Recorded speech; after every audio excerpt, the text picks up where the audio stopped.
আজকের ডিসিশনটা তোমাদের উপর ছাড়ি। ভিউজ ভাইরাল নাকি বলো তো একেবারে ভাইরাল পজিশনে পৌঁছে যাওয়া, যেটা মনে হয় যে এমন কিছু করতে হবে যেটা মানুষের চোখে লাগবে। তোমরা নতুনরাও এটাই ভেবে থাকো। তবে আমার আজকে ভিডিও করার কারণটা তোমাদেরকে বলি। আমার যখন খুব মন খারাপ থাকে, যখন মনে হয় যে খুব একা লাগছে, আজ কাউকে কিছু একটা বলতে ইচ্ছা করছে, আজ কাউকে বলতে ইচ্ছা করছে যে আমি খারাপে আছি মনটা নিয়ে, আমার মনটা আজকে ভীষণ খারাপ লাগছে। যখন এই কথাগুলো বলার কেউ থাকে না, আমার মনে হয় আমাদের মতন হাউসওয়াইফরা এখন এই ভিডিওর লাইনটাকে বেছে নিয়েছে।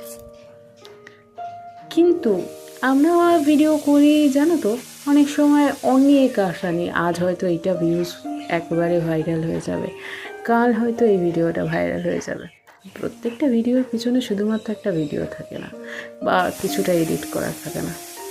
আমাদের থাকে প্রচুর মূল্যবান সময়, হাজারো কাজ, হাজারো সমস্ত কিছু করে তারপরে মনে হয় আজ এই ভিডিওটা বানাবো, কাল হয়তো ভাইরাল হতেও পারি, এরকম হয়তো অনেকেরই মনে হয়।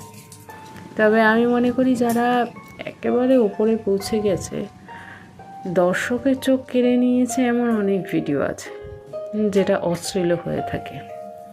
সেক্ষেত্রে আমি অনেক ভালো আছি।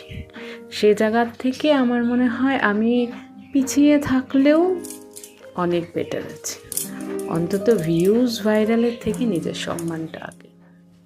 আজ একটু এটা নিয়েই কথা বললাম, কারণ এমন একটা প্ল্যাটফর্মে এখন ভিউজ ভাইরাল নিয়ে পৌঁছে গেছে যেখানে আর কিছু দেখানোর থাকে না।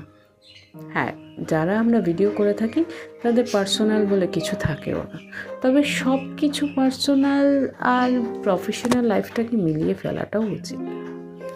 যাই হোক, এবার থেকে আমি কি ভিডিও করতে পারি? আমি ব্লগ ভিডিও করব, নাকি আমি এই তোমাদের নিজের জীবনটাকে আমি গল্পের মতো স্টোরির মাধ্যমে শেয়ার করব?